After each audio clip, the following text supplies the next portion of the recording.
And he stops and he goes, Bird, I'm trying real hard here. I'm trying real hard. Can you walk me through what you were thinking? I was like, oh man, I really messed up this time. It's like, usually I can think, Sterling, you don't know. And Sterling, usually I can get my way out. But I was like, nah, dead to rights. I was like, well, see, I was trying to, because did I tell you about the people? And he was like, Bird, the police officer told me those men were gangbangers. I was like, you don't say. This is We Don't Always Agree, the podcast where we thrive on hard conversations. I'm Ryan Michelle Bethay. And I'm Sterling K. Brown. We said I do almost 20 years ago. And two things about us: we love each other deeply, and we can disagree deeply about a lot of things. That's just true, but we've been learning how to disagree healthily. And this show is our way of pulling back the curtain and sharing our evolution with you. Bird, is you ready? Child, I'm ready. Are you ready? Let's go, big dog. We Don't Always Agree is recorded at the Blackbird House flagship in Culver City, California. You ready? Start it up, Bird. I'm going to start it up. You doing all right? Yeah. You look good. You feel good? Thank you. I do. That's what I like. do. That's I okay. do. Thank Come on. you. I feel smart today. What are we talking about? I wore my black jacket to talk about activism. And the role of activism and art and the intersection of those things. Yeah. And social justice, because of course that has become quite the catchphrase. Social justice warrior, all of those things. It's wielded like a weapon. Yeah. But it does beg the question, what is the role of an artist or any kind of public figure when it comes to speaking out, when it comes to social justice, when it comes to activism? Yeah. And then, of course, we have to ask, because what is our role as Black people? Right? Do we have a different responsibility? Are there a different set of expectations? All very good questions, you know. A lot of people struggle with this because I struggle with it. You do struggle with it. You know what I'm saying? And there's opinions on either side with regards to, do you speak up? Do you shut up? You know what I'm saying? Shut up and act, that sort of thing. Shut up and dribble. You know, you're not respected as a citizen in these streets because you happen to entertain people. So it's like, that's the most ridiculous thing. But others are looking to celebrities for to tell us the way to go.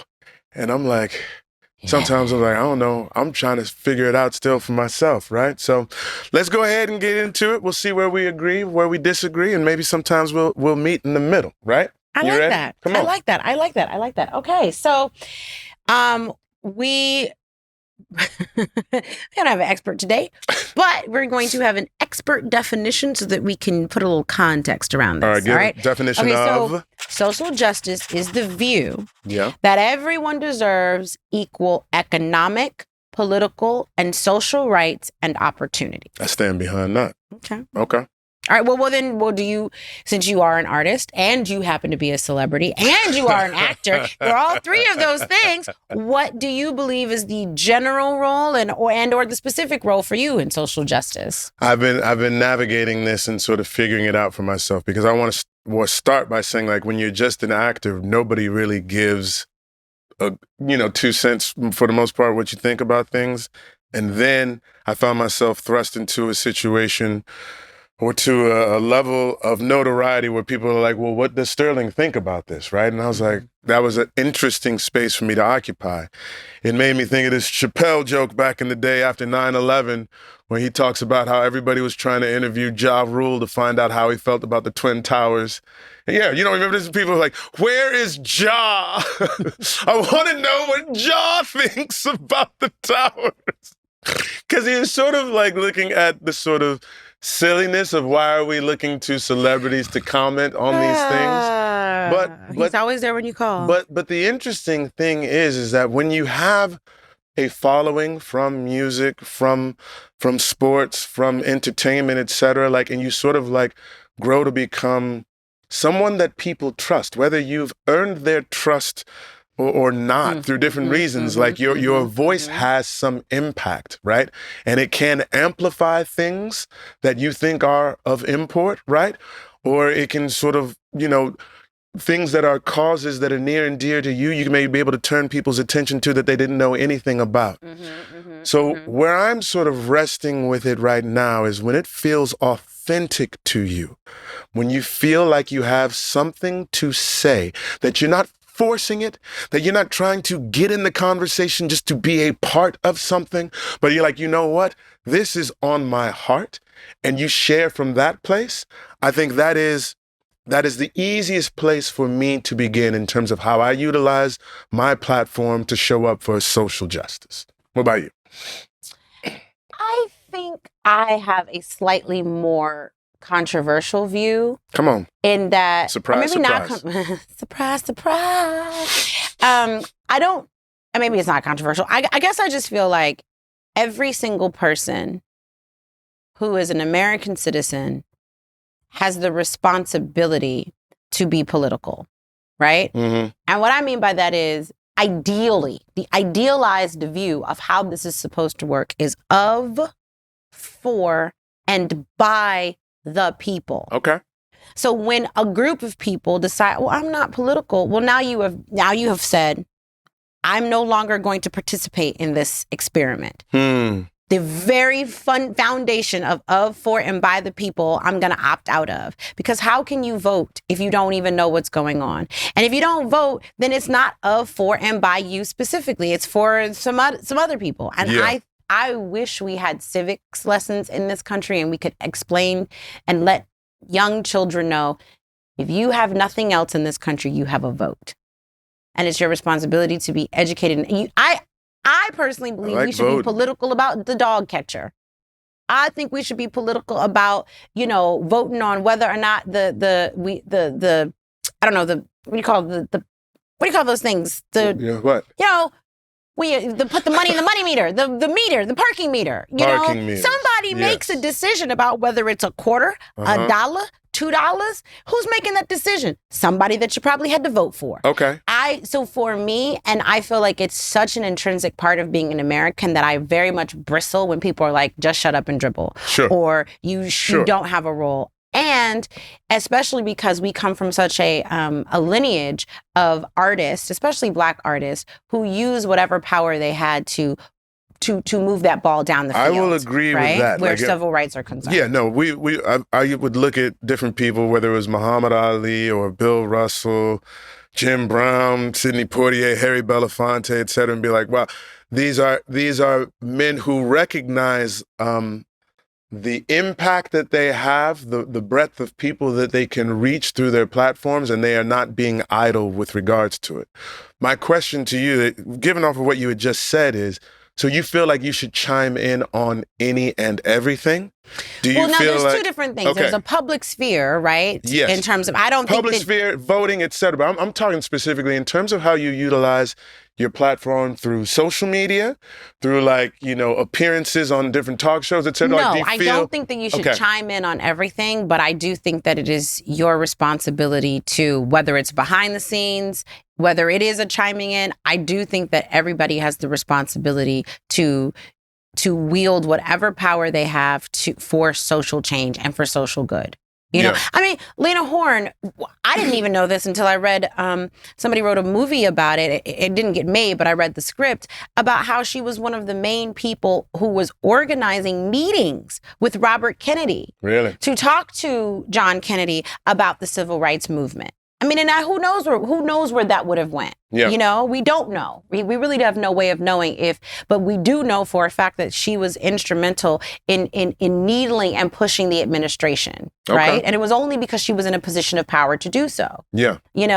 And she used her power in that way. But then there are other people who use their power to organize locally.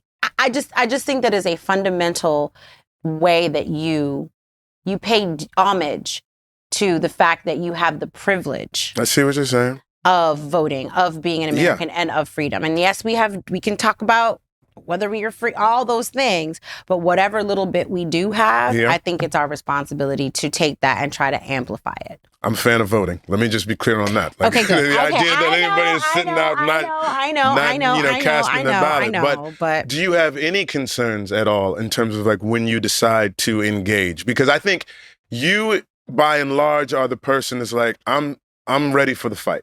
I'm I jumping am. into it.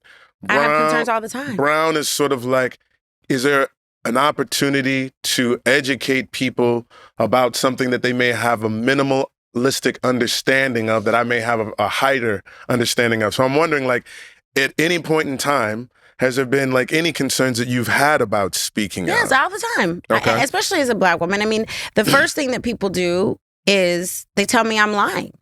Like when I speak up and I try to speak from an authentic place, I did the MSNBC did a roundtable with Black women, hosted by Joyanne Reed, and it was a beautiful event, and guys can look it up.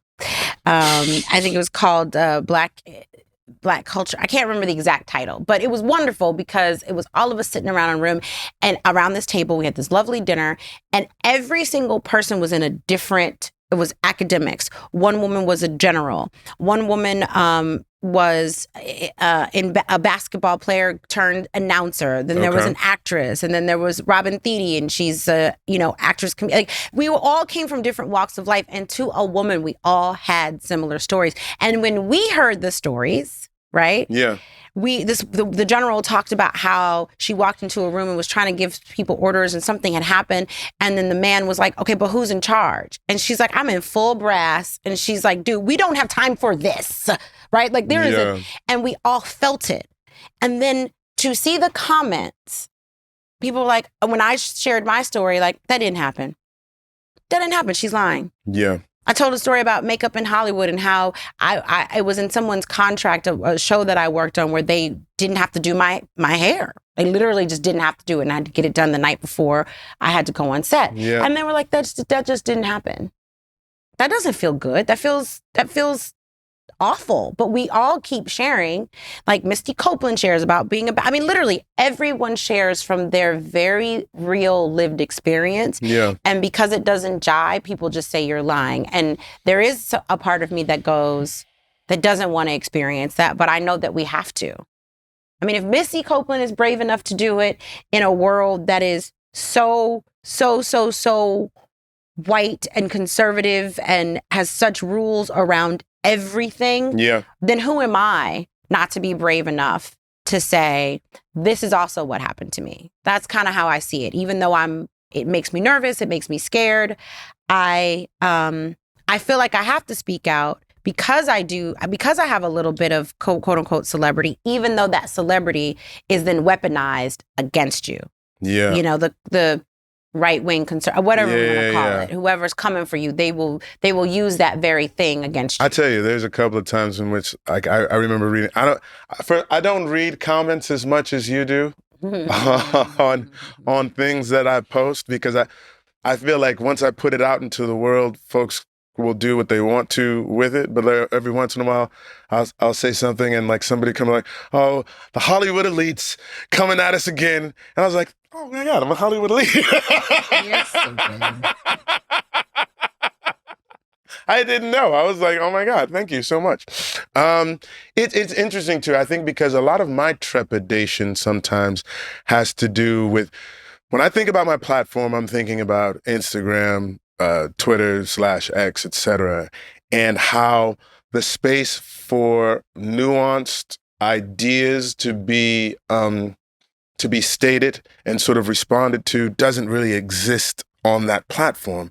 But yet that platform has such huge reach that like you want to use it, and you want to use it responsibly, right? But you also have to figure out, like, before every post like that I've ever put out, whether it was about the Golden Globe Awards, whether it was about Ahmaud Arbery or whatever, before every post, I really go through it painstakingly and be like, all right, can I stand behind what it is that I'm putting out in the world?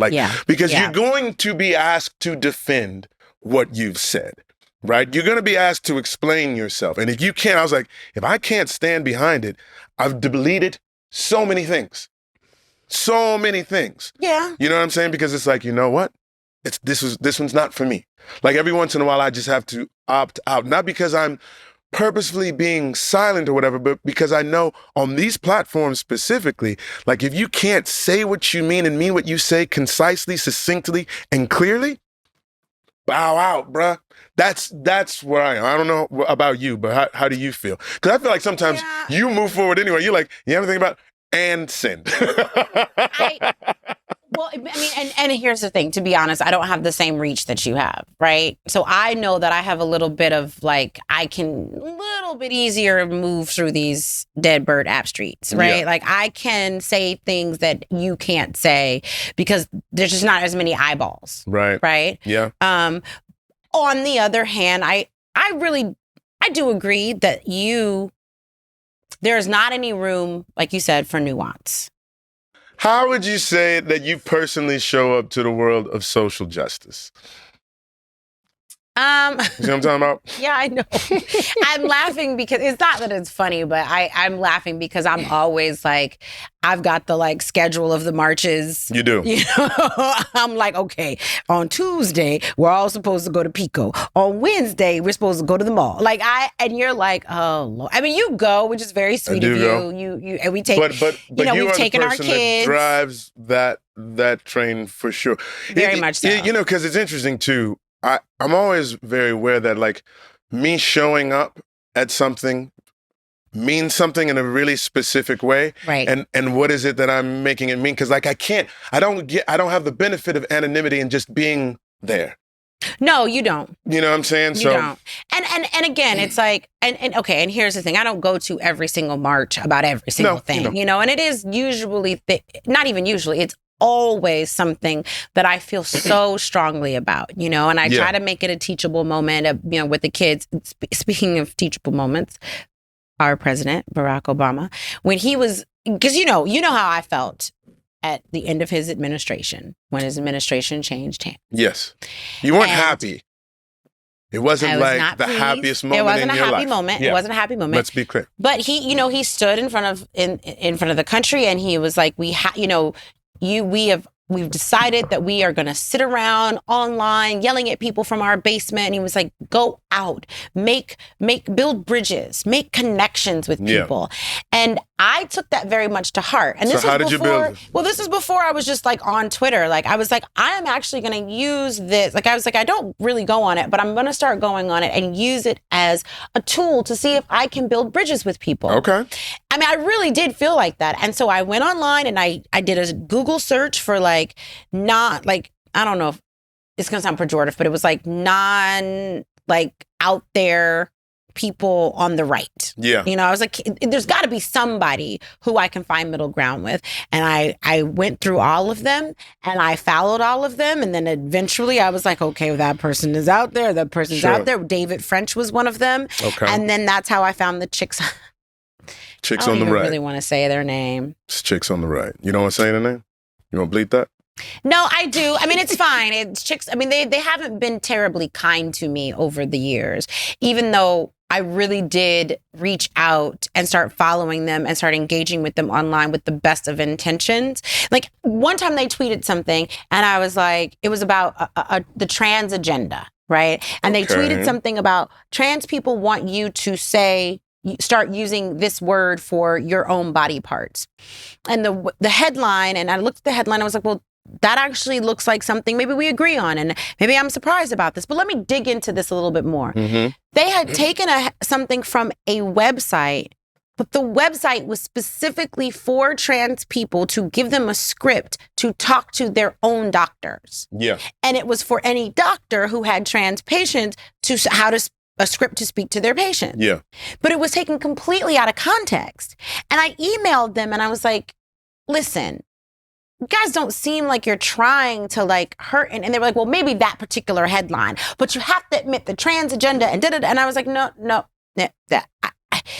There wasn't a dialogue of like, well, you know, I could see how that particular tweet was inflammatory. Maybe we could have done better. But how do you feel about the dialogue that I so crave and so keep, as much as I'm, fighting and combative, I do think that there is a part of me that really is hopeful that like, maybe we are just one conversation away from agreeing. Yeah. Like and I don't want to, sometimes I feel like that, you know, and there's that little part of me that is really hopeful that maybe if I just keep talking and just keep reaching out.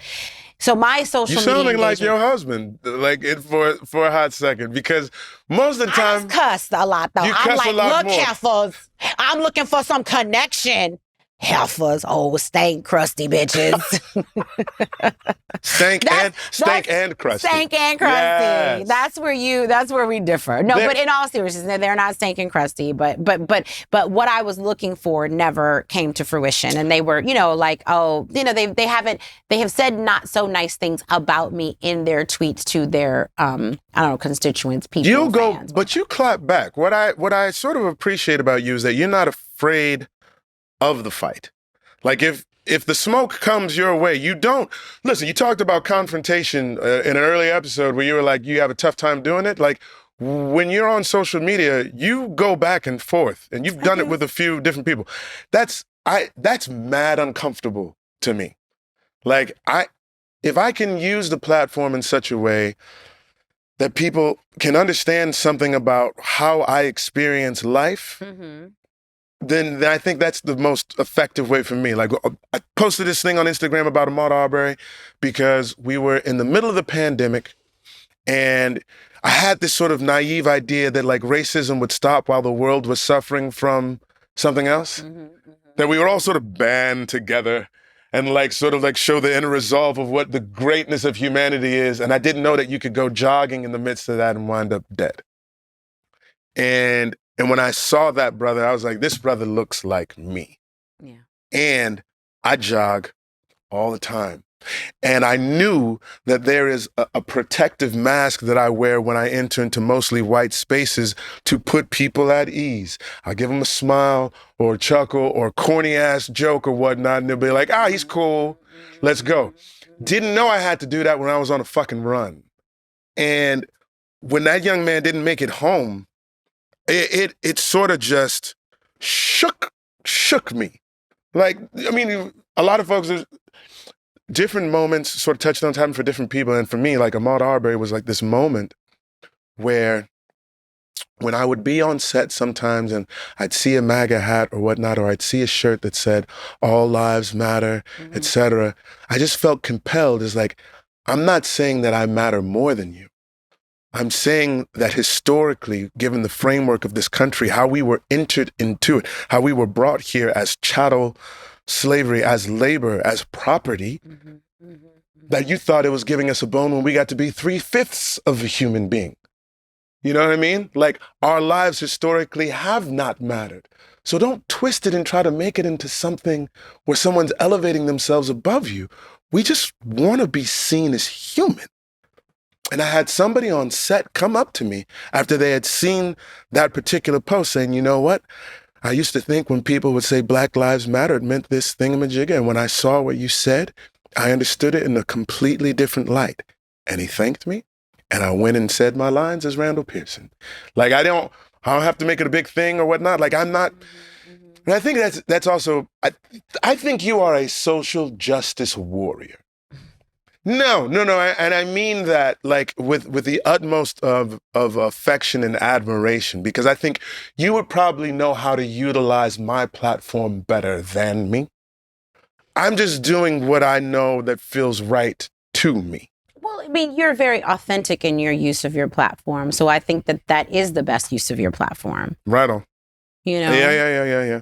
So, and maybe it's a good thing that my yelling and screaming online is in more of a void than yours is, because we all know that I fight a lot, and my activism doesn't always pan out. Let's take it.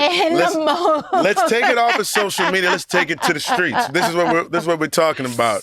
You want to tell them, Sterling, we were young parents. Oh my God. Okay, I'm gonna try to make this as quick as possible. Go. And a lot of people know this because I was on Facebook at the time, and so I kind of almost sort of inadvertently live streamed it or whatever. Yeah. So I'm pulling. It was in the midst of everything that was going. It was just after post Ferguson. Yes, Mike Brown. And his passing and so Ferguson was still very much top of mind. And so I come off the 90 in Culver City. People who know don't know. If you know, you know. And anyway, I come off and the street is right there, and there's a car full of black people, young black people who've been pulled over, and 2 police cars. So I pull over behind them and I start filming.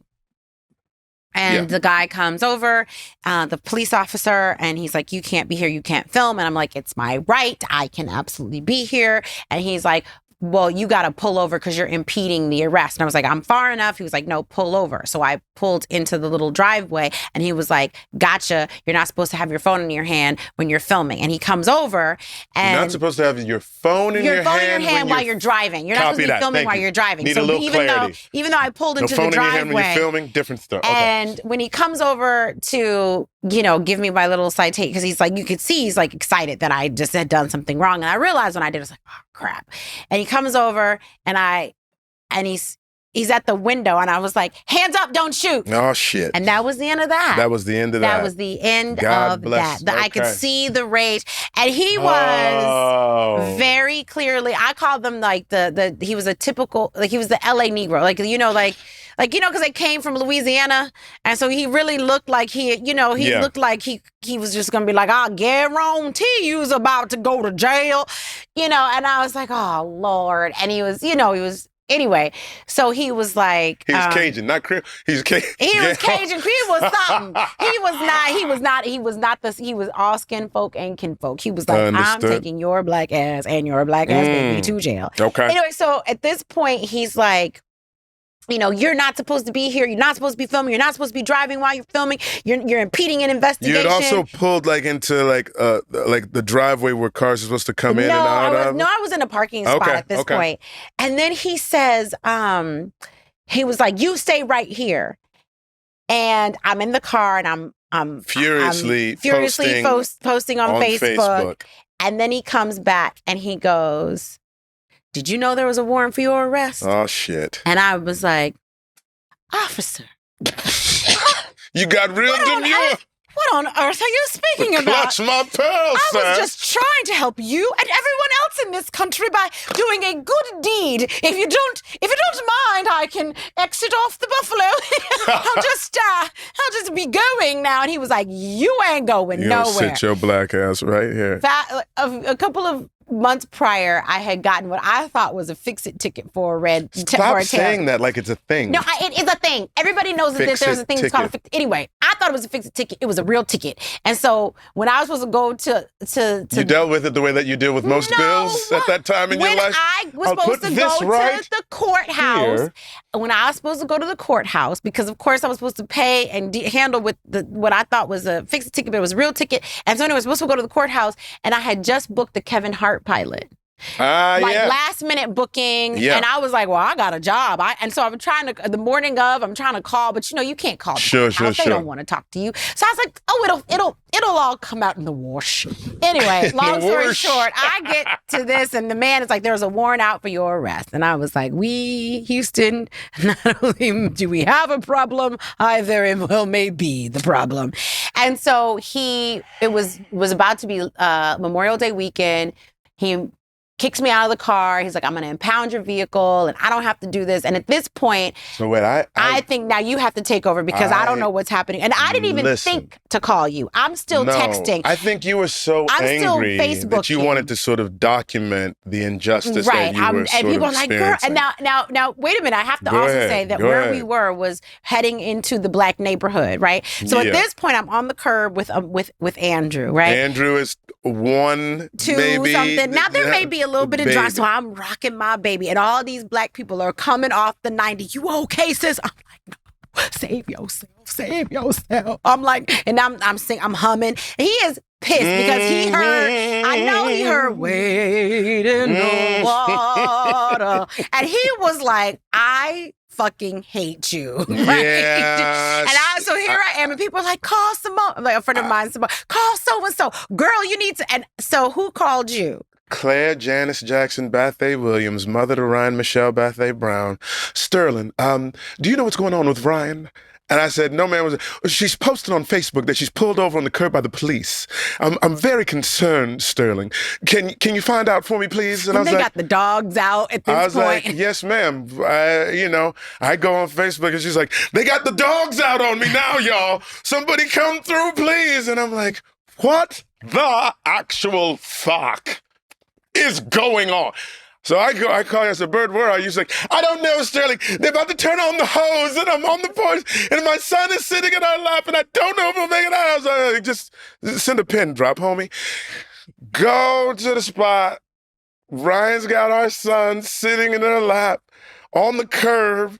My man, I was like, hey, man, can I just talk to you for a second? Sterling rolls up like, I'm about to give this man. You gave him the full court Sterling Brown press. What does that entail? You jumped. Hi, hey, sir, how you doing? Hey, brother, man, brother. I think you called him brother, sir, man. What's up, brother, man? Hey, my Negro from another mother, Mr. Sister, black man. Hello, sir. And I was like, oh, shit. So now I'm mad at you because I'm happy to see you, but I'm also like, why he gotta be like that? I go over and talk to this dude. I say, listen, man, my wife and I are both from St. Louis. You know, the Mike Brown incident is something that's still very, like on the surface for us, right? And he said, you know what, if I had been that cop, I would have done the same thing. And there was like a record skip in my head, like, because like I was relating to him like, say, brother, you know what I'm saying? And then when he hit that, I was like, well, we ain't got to get into politics right now. I just want to know what I got to do to take my wife home. Right? And he talks about how I didn't have to impound your car. I didn't have to. And it was a holiday. It was a holiday weekend. But he was so he wanted to call you out of your name. He did. And he did everything like short of it. Yes. But you could see, and I was like, now I'm not privy. I'm watching this. He knows a little bit of what it means to feel like being married to Ryan Michelle. Like he had an experience of like, this sister is giving me a run for my money. And I was like, sir, and my ticket, I will proudly say it said, I actually have a ticket that said you are a public nuisance. So I was like, legalese for a bitch. Is it okay? I was like, can I take the car seat out and a few other things out of the car? I was like, yeah, of course you can. Da, da, da, da. So we leave. We go home as a family. It was a very silent car ride. Sterling is saying nothing. We pull into our driveway and he stops and he goes, Bird, I'm trying real hard here. I'm trying real hard. Can you walk me through what you were thinking? I was like, oh man, I really messed up this time. It's like usually I can like think, Sterling, you don't know, and Sterling, usually I can get my way out, but I was like, nah, dead to rights. I was like, well, see, I was trying to, because did I tell you about the people? And he was like, Bird, the police officer told me those men were gangbangers. I was like, you don't say. I was like, Sterling, Crips have rights too. That's a fact. He was like, I'm done. But at like, that don't point, talk to me. I was like, all right, I have to, had to go keep a couple of deep breaths. There was a lot of, it was not a happy Memorial Day. We had to take a couple of deep breaths, and then we had to wait the whole weekend because it was a Friday, and then we had to go wait through Monday. So on Tuesday. On Tuesday, we went to get our car and all the paperwork. And I go inside of the precinct. No. What? We pull up, we park, we stop. You turn to me, you said, now you keep your black ass in this car. I don't want no shenanigans. I don't want you to get out of this car and you act like you got some you stay right here in this damn car. And then you walked in. It was exact, verbatim. You walk in, you were gone for a long time, and then you come out and you were like, you got in the car, you slammed the door, you said, now listen, they need you to go in here. And what I want you to do is, I swear to God, Ryan, you better walk in there and act like you got some damn sense. Don't you act like no God blessed American fool up in there. Get your black ass out of this car. Because you had to sign something. I had to sign something. I couldn't sign and it you for told you. me that you were like, is there any way? Is like, there hey, any man, way I can sign it? We are married, flesh of flesh, bone of bone. Can I sign? It is religion. My religion tells me she is just a simple woman. Can I please sign? She don't know how to read or write. Can I? Can I bring in a chicken and use a chicken leg? Like, it was, you did everything. And I walked in, and he was there. Yeah. The officer, whatever his name was, Officer I think I may have said Lafayette. something. I think I may have said something like, I said, look, he's in there.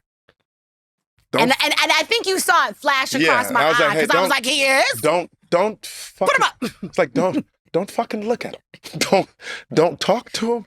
Just go in there and sign the goddamn paper and let's get the fuck out of here with the car. And I was really like, I was like, you know what? I was like, marriage, social justice, marriage, justice, no peace, no. And I was like, you know what? I'm adjust. And I can see him out the corner of my eye, old Lafayette.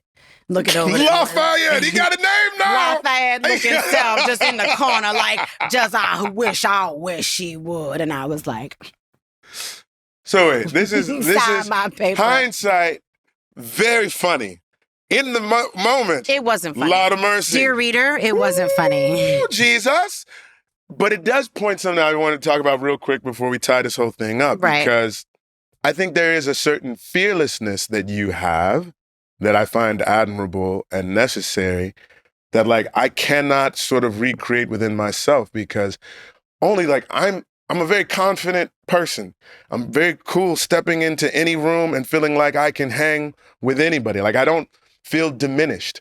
Around law enforcement, I won't even describe it. Like, I know what the worst outcome is if things don't go right. And it's the only time that I think about the worst possible outcome. You know what I'm saying? Like, I do. Like, you're normally like, what if this happens? What if somebody comes in here and snatches the child? Like, how are you going to lead the door? Like, I don't go there. But when I go around law enforcement, I'm like, no, none of that. And so, like, just talk about a little bit about that in terms of, like, your approach to social justice and how we differ there. No, I have always felt like I can put my body in front of a Black man's body when we are dealing with law enforcement, because I know that whatever I engender in them, it is not going to be fear. Yeah.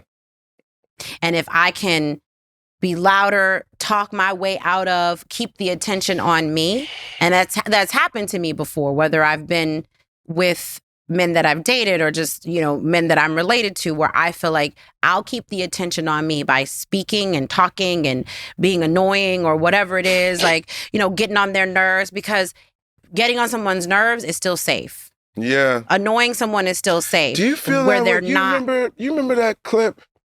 I think it was Florida, young sister at a swim party. I mean, but you still feel like you feel safer than the Black male counterparts? It is a newer thing to see the visual images of Black. I mean, and it's funny because that's what the Say Her Name campaign is all about, which is like, this is actually happening to Black women too. But growing up, right, all of the images I ever saw was of Black men being brutalized by police. And so I just have it in me now to put myself in front of in the line of fire, which I recognize now is there's no safety. Yeah. And it probably was an ignorant sense of safety and feeling like I won't engender fear in them. But I do feel like if it's between me and if we're in the same car, I have a better chance of coming out alive than the Black man if I can keep the attention on me. Okay. That works for me. Let's tie this one up. We agree that we, as citizens of this world, right? Like, forget about celebrity, forget about fame or whatever, but we are citizens of this country and of the world. And as they say in New York on the subway, if you see something, say something, right? Exactly. Like, and be authentic to your voice, right? To what appeals to you on an individual basis. Because I think you get into trouble when you're trying to emulate somebody else's social action. Like, do you, and you probably go right more often than wrong. we also hopefully agree at this point that Ryan should not put herself in between the police and when they're doing their job, especially when she's got warrants. Warrants for my arrest. Yeah. Yes. Yeah. Okay. So we're pretty much on the same page. Let's take a break. That's the moral of the story. Let's take a break, and we'll be back with more We Don't Always Agree.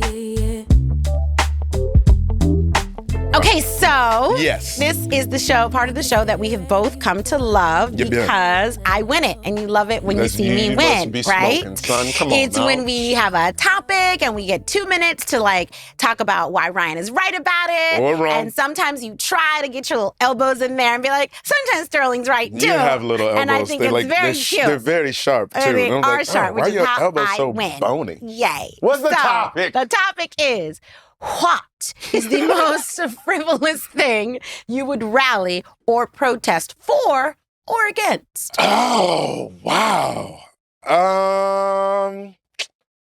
Gosh.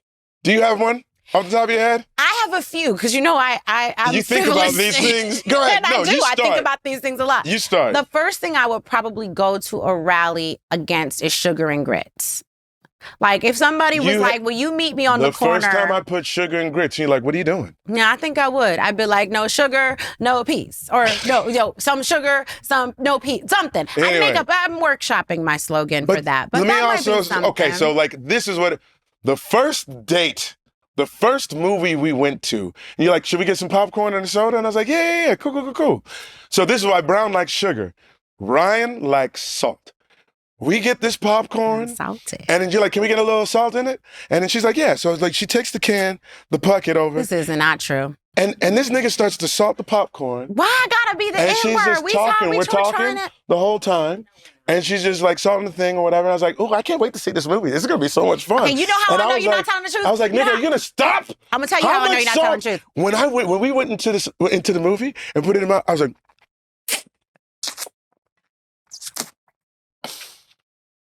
and since in our marriage, you would make food. Okay, you would make Mr. food. Sense memory. And like, I would eat something, I'm like,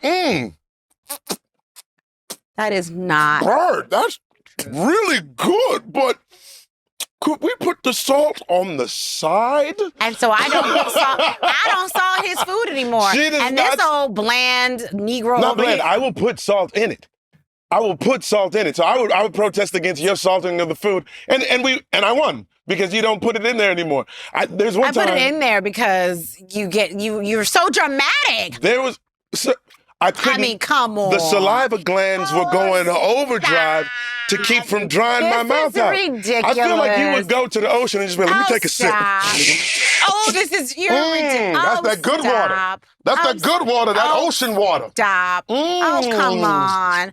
Oh, That's no. This is so That's how you stupid. be. No. Yeah, I will go for a protest against Ryan salting. Not just salt. Black people, I eat salt in my food.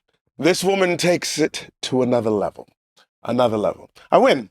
Yay! That's it for another episode of We Don't Always Agree. Tell a friend, subscribe, join us next time when we can talk about more shenanigans. Good times, Bert. Say goodnight, Gracie. Do you know that I have found some smoked sea salt?